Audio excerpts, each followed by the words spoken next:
Story number 1, A Stranger's Cell Phone. Today, I was helping out my clueless brother again. I had to clean Dave's operating system of viruses and junk, and I had to clean up the mess he was making on his computer. Not that I was a system box expert.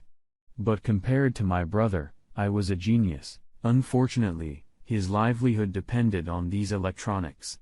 Also, what can you do? He was my little brother. Then the phone next to me rang, and without thinking of the consequences, I picked it up. "Is that you?" demanded the woman on the other end of the line. "Sure. Who else?" I answered, recognizing my wife Kim's voice. "My husband left a message that he would come to you this morning," she surprised me. "Is he there yet?" "Yes," I replied, grinning to myself and realizing that she thought she was to my brother. We don't look exactly alike, but there are similarities in some details, like our voices. "He's figuring out the computer." I continued fooling around. "Well, how long will it take?" she asked, which pleased me a little. I thought my wife was looking forward to my return to our happy family. "Do you have time for a quick visit?" Kim added, which made me less happy. "I don't think so," I mumbled. Her words took my breath away for some reason. "Come on, Dave," she grinned. "You haven't had me since last Tuesday." "Tuesday?" My world collapsed. I remembered I was on a business trip last Tuesday. "Don't pretend you've already forgotten everything, Dave," my wife giggled girlishly. "I was sore after you. I was so sore out there that I had to say no to Mike, and he didn't like it." "What excuse did you give him?" I asked, knowing exactly what her excuse was. "I told him I had a stomachache," Kim said, laughing at her ruse, and it was true. That kind of truth could give you a stroke. "Kim, call me back in 5 minutes. Mike wants something," I mumbled. My mind was a mess, and I didn't know what to do. I needed time to think before I exploded. "Okay, love," my wife replied, and I hung up the phone angrily. I sat down and took a deep breath, trying to calm down and comprehend what I had just discovered. Did this mean the end of my 5-year marriage? Definitely, yes. If my beloved wife is cheating on me with my dumbass brother, there's only one way out. In a fog of uncertainty, I pressed a few buttons on the keyboard almost without realizing what I was doing and looked at the screen in front of me in surprise. A disk formatting scroll bar was slowly crawling on it. After sitting in silence, I waited until my diversion was over and shut down the computer. Then I got up, opened the lid of the system, and pulled the cooler drive-on processor out of its slot and pressed the start button again. Pushing back my chair, I went looking for my brother with thoughts of murder on my mind. It wasn't until I was standing in front of him that I had a change of plan. "Dave," I said, trying to control my voice, "that was Kim on the phone, and she wants you to call her back immediately." "Why?" my brother asked. "I have no idea," I muttered, heading for his door. "I figured out your computer and I have to go." When he went into his office to call Kim back, I opened and then slammed the vestibule door shut, making him think I'd left. As always, without a word of thanks for the help on his part. Then I walked over and stood at the office door to listen to the conversation. It promised to be interesting. "Hi, Kim." I heard his voice. "Mike said you wanted to hear from me." I couldn't hear her side of the conversation, but I heard his perfectly. "What do you mean we just talked?" "We didn't talk. Mike just told me you wanted me to call." "No. I didn't talk to you." "So you did talk to Mike. What did you say to him? Is that what you told him?" "You stupid bitch. You stupid cow. How could you be so stupid?" he yelled. "And fuck you." He finished by slamming the phone down, at which point I pushed the door open and bumped into him. "Look, Mike," he muttered, "this is all a misunderstanding." Kim meant his words were cut short when my fist met his chin, and he collapsed against the opposite wall in a beautiful parabola. "By the way, Dave," I growled at him, "I just took down your computer." "God, no," he sobbed. "All my contacts, all my work, I'm gonna have to throw this one out, buy a new one and start over." "Surprise!" I shrieked. "I'll have to throw out my wife too." Find a new one and start over too. Story number 2. Cell phone call. I was driving down the I-220 freeway when my life changed. Actually, it would be more accurate to say my life flew up my ass at that moment. I had just given my wife a ride to work. She had taken her car to a car dealership the day before to have the clutch adjusted and was going to pick it up today on her lunch break. As we pulled onto I-25, my cell phone rang. I opened it, but it kept ringing. Damn it, it wasn't my phone. Candy's cell phone lying on the passenger seat was going off with a trill. I wasn't going to reach out to grab it while I was trying to cut through rush hour traffic, so it rang a few more times and then quieted down. Once I got onto I-25 and into the moving traffic, I calmly picked up that phone and opened it. The device beeped. You have one new voice message. I thought it might be something important and I should listen to it and then call Candy at work and tell her what the message was about. I pressed the button and put the phone to my ear. You have one unheard message. First unheard message. Hi, honey. It's me. I'm in room 114 at the Best Western Hotel on the boulevard. I have to leave the office at 3 and be in the room at 4. If you don't accept this offer for some reason, I'll call your office around 10. Take care, Candy, and know that I look forward to seeing you. End of message. To delete this message, press 7. Until it said, take care, Candy. I thought the person who spoke had the wrong number, but as soon as he said my wife's name, I realized my happy life had come to an end. I had a slight denial of the facts at first. I thought with naive hope that maybe there was another Candy out there somewhere who had a cell phone number similar to my wife's, but what were the odds? 10 million to 1? I closed Candy's cell phone and tossed it back on the seat. I drove the rest of the way on autopilot. I didn't think about driving, and I was lucky I didn't have an accident. Parking in the parking lot near work, I put someone else's phone on floor between the seat and the door in case Candy came looking for it after receiving the mystery man's call. He would call around 10 o'clock. What I really wanted to do was throw the damn thing on the ground and stomp it to pieces. The modern version of killing a messenger, bringing bad news. But he just slammed the door and went to work. I met Candy at a party thrown by members of a group I once helped. Andy, the leader of this big band, had been in contact with me lately. He and some friends had a purely garage band with an appropriate repertoire. I had never heard them play until today and had no idea if they were good or not. I had just spent quite a bit of time at the local watering hole and knew the owner well. His bar had a pretty big dance floor, and on Thursdays, Fridays, and Saturdays, Harry's had live music. I was sitting in this joint one day sipping a beer and trying for the millionth time to nudge Karen the bartender when I saw Harry come out from behind the bar with a scowl on his face. "What's up, Harry? You look like your dog died." "It's much worse than that. The band I invited to play this weekend called and cancelled because their drummer and their horist were in a car accident and are in the hospital. I've spent the last 2 hours trying to find a replacement band and have found nothing. All of them are already booked for this weekend." "How desperate are you?" "Right now, I'd settle for 3 monkeys hitting tambourines." "I can help. Give me a quarter." Harry told Karen to give me a quarter from the register. I fed it to the pay phone and called Andy. He came over and talked to Harry, and that weekend, the Unknown Four made their public debut. It turned out they were pretty damn good, and Harry signed them for the next 3 months. From then on, I never had to pay for a second drink when I was in that bar. The band started calling me their manager, even though I had done nothing for them, but introduced Harry and Andy. Anyway, one Sunday, the band threw a party to celebrate their move to big time, and I was invited. I was leaning against the wall, sipping a beer, and watch Andy's girlfriend tried to fall out of her bra when someone's voice said, "I hear you're responsible for this group." I turned around and saw an absolutely stunning woman, about 5 feet tall, brown hair, brown eyes, and a body capable of inducing a monumental boner. She held out her hand and said, "Candy Whitsock, and you are?" "Rob Dahlman," I said, and shook her outstretched hand. "Well, admit it, Is it true we have you to thank for this party? I don't think so. I made a phone call and connected 2 people, and that's not even a quarter of the credit.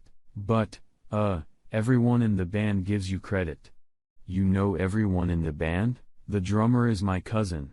I noticed she didn't have a ring on her left hand, and I was just totally free until Friday, so I wanted to take her out to dinner one night, but 2 women came up to her and dragged her away into the dance crowd. Every time I saw her during the party, she was always with the group, and I never got a chance to talk to her again. 2 weeks later on a Thursday night, I was sitting at the bar trying again for the millionth time to tease Karen while Andy's band played Long Cool and in a black dress in the background. I was having my usual lack of luck with Karen when someone grabbed my arm and started pulling me off my chair. I looked over and saw it was Candy. "Come on.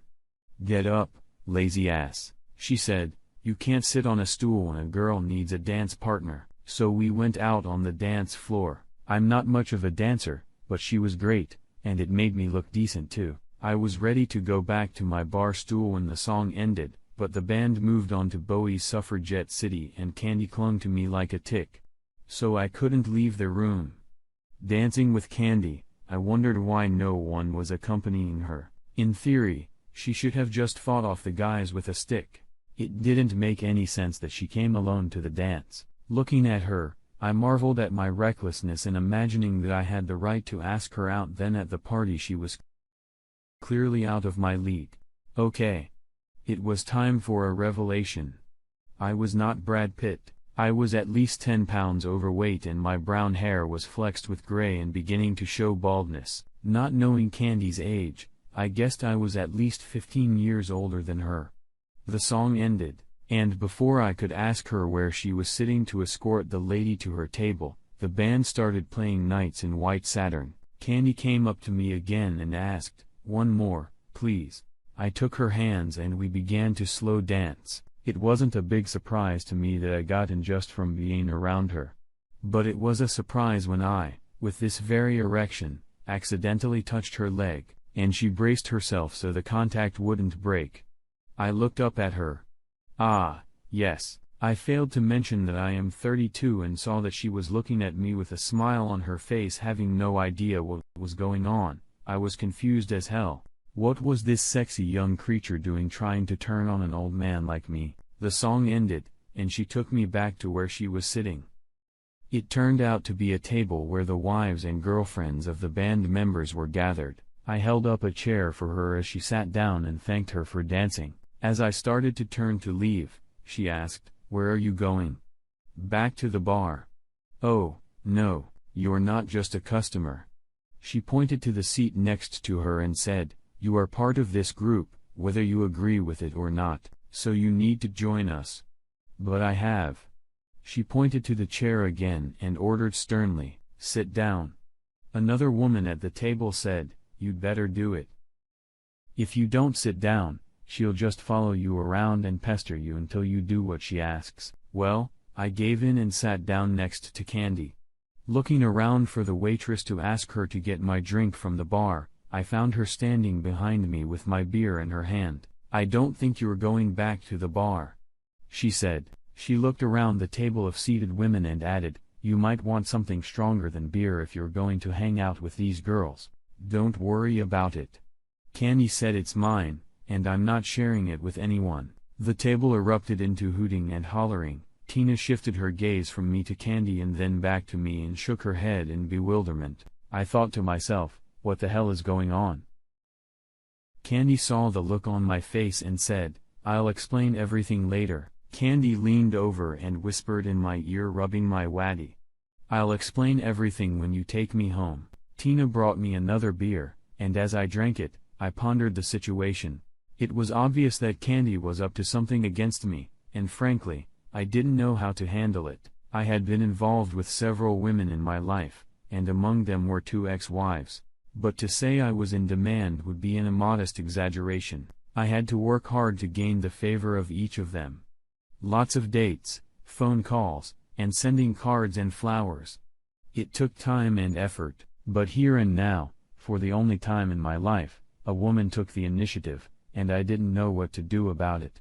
What's more, I didn't know the reason for her activity.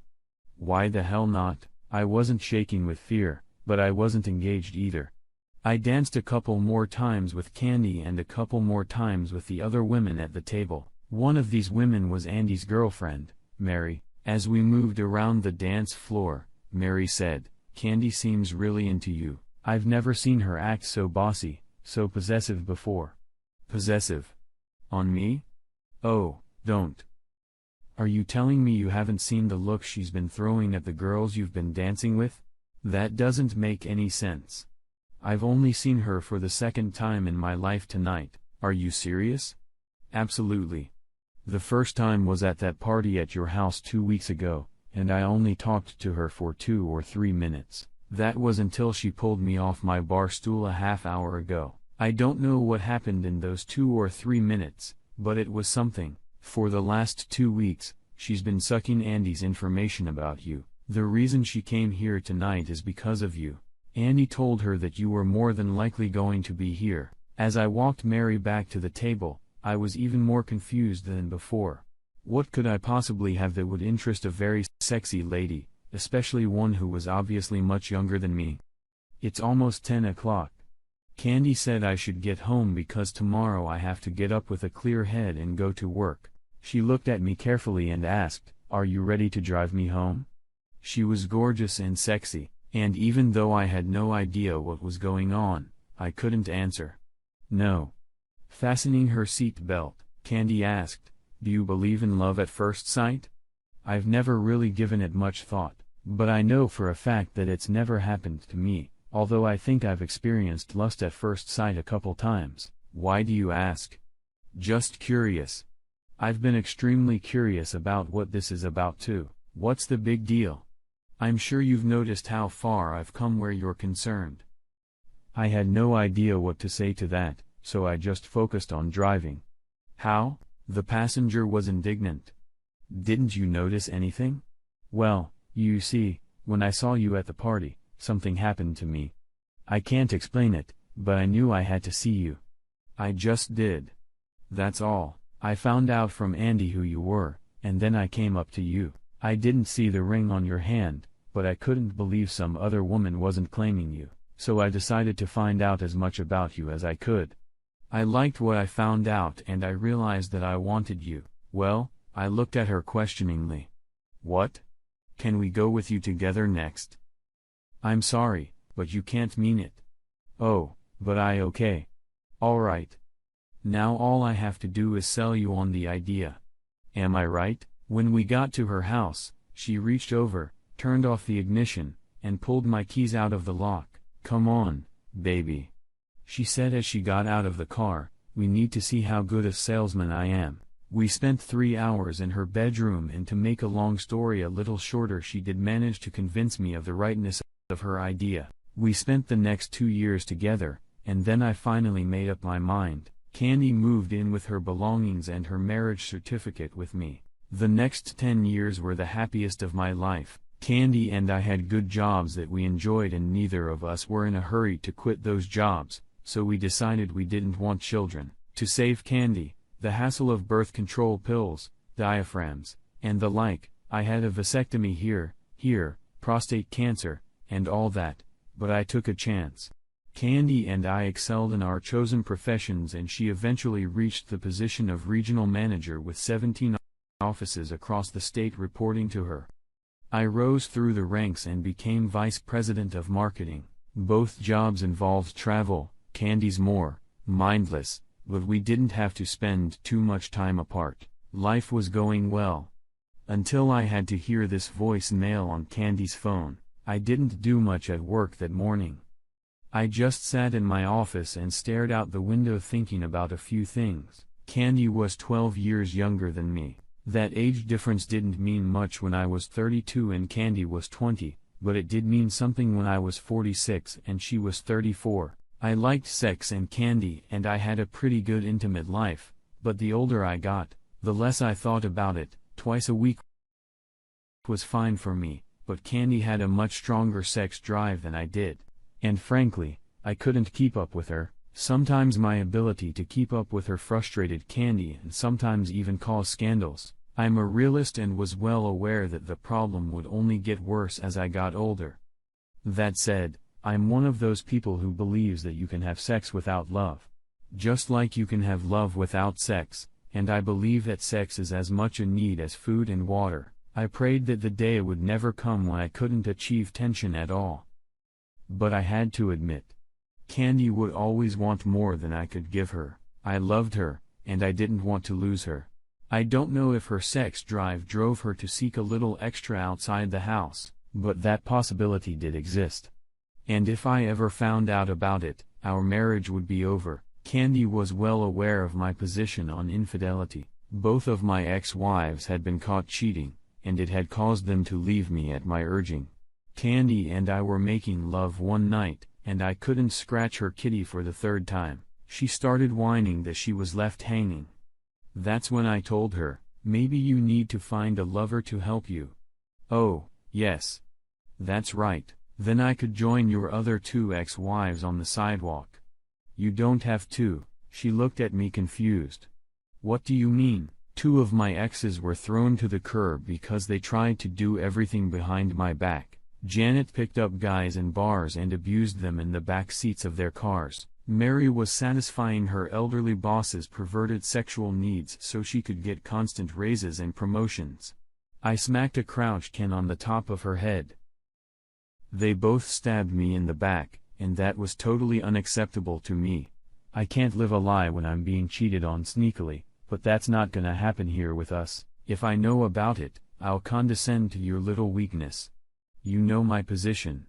Sex is a physical need. It's as much a requirement for good health as eating and drinking, and I'm obviously not giving you what you need. What can you do? It's and I am quite frankly willing to let you fulfill needs when you need it. Provided you're honest with me and give me advanced notice, I mean, as long as you follow certain rules, I'm willing to accept your adultery. Okay. Wait a minute. What is that? Is that a guideline? Well, think of it as an agreement. There are just a few simple rules to follow. 1. Never do this in our house.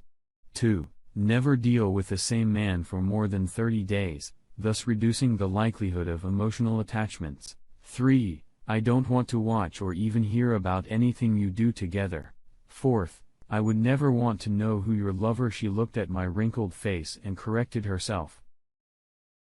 A boyfriend. Yes. Let's call him that.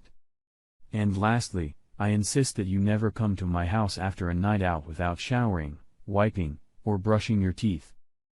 The only thing I need to know is that you're going to do it. Calling me and telling me you're coming home late because you have a date is all I need to know. If you have a date tonight, I'd like you to let me know ahead of time. I don't want to be in the house.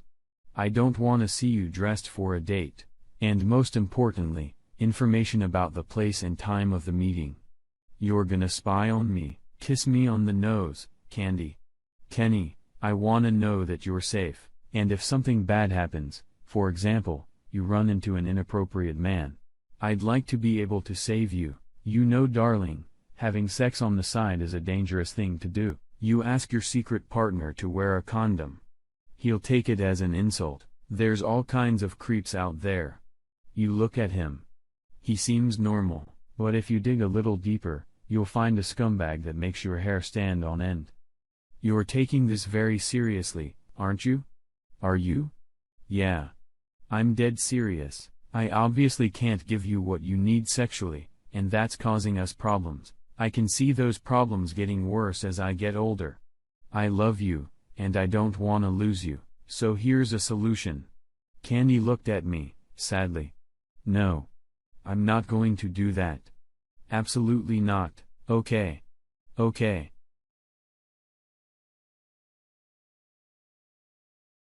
Mind. All I'm asking for is honesty. I appreciate that you love me enough to suggest that I do something like this, but I can't. I just can't. Honey, you can't go 2 days without trying to get me into the bedroom. I know damn well you must be in pain when you're out of town for a week or 2 on a trip. In hotel lounges, you go out for a glass or 2 after work, and I know you're being hit on with offers. Well, I'm not a boy. All I'm saying is that you have permission to have a bed if you find someone you think is worthy to want it, just don't keep it from me. We cuddled again for a while. I'll make it even easier for you. All you have to do is tell me that you've decided to accept my offer as long as it's honest and open, no hiding or lying. It doesn't matter, Rob.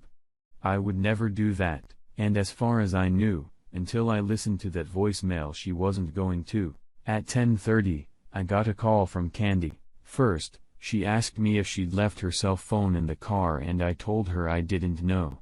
And the last time I saw it, it was on the kitchen table with the charger plugged in. You probably just forgot about it. I guess I did.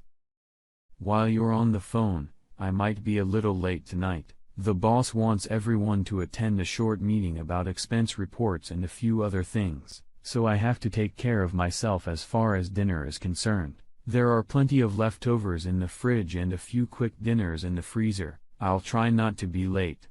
I love you, baby. You're very sweet, my fish. At 3:45, I parked in the IOP parking lot across the street from the Best Western Hotel. I had a good view of the door to room 114, and I settled in to wait.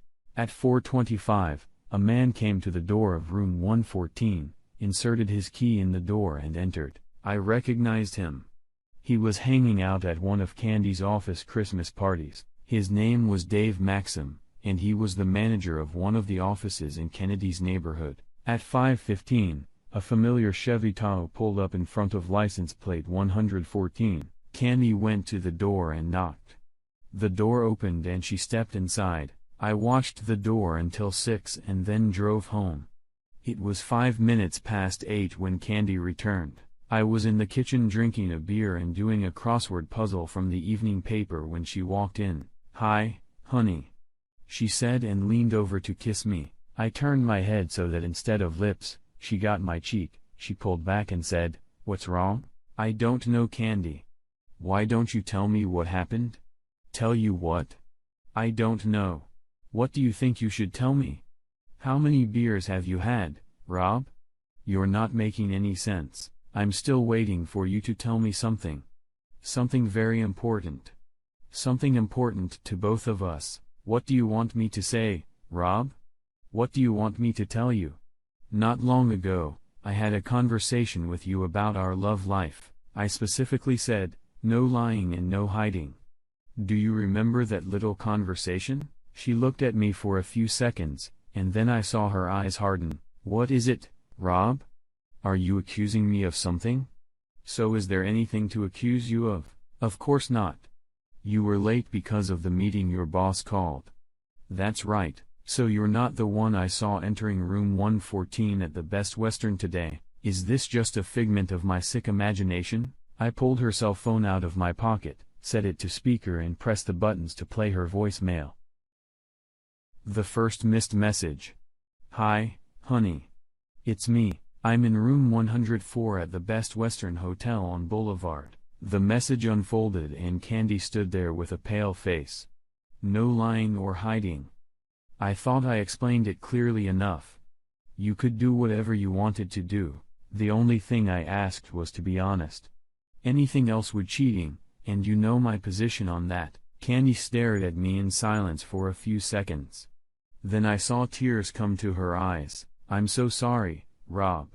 I just couldn't bring myself to tell you. It would be like me telling you that you're not man enough for me, and I just couldn't do that to you." I looked at her with a stony expression on my face. She sobbed softly and said, "I'm going to go pack." "Yes. That would probably be best," I replied. When she left the room, I sipped my beer and went back to doing the crossword puzzle. I did it in ink and some of the words smudged as my tears dripped on them.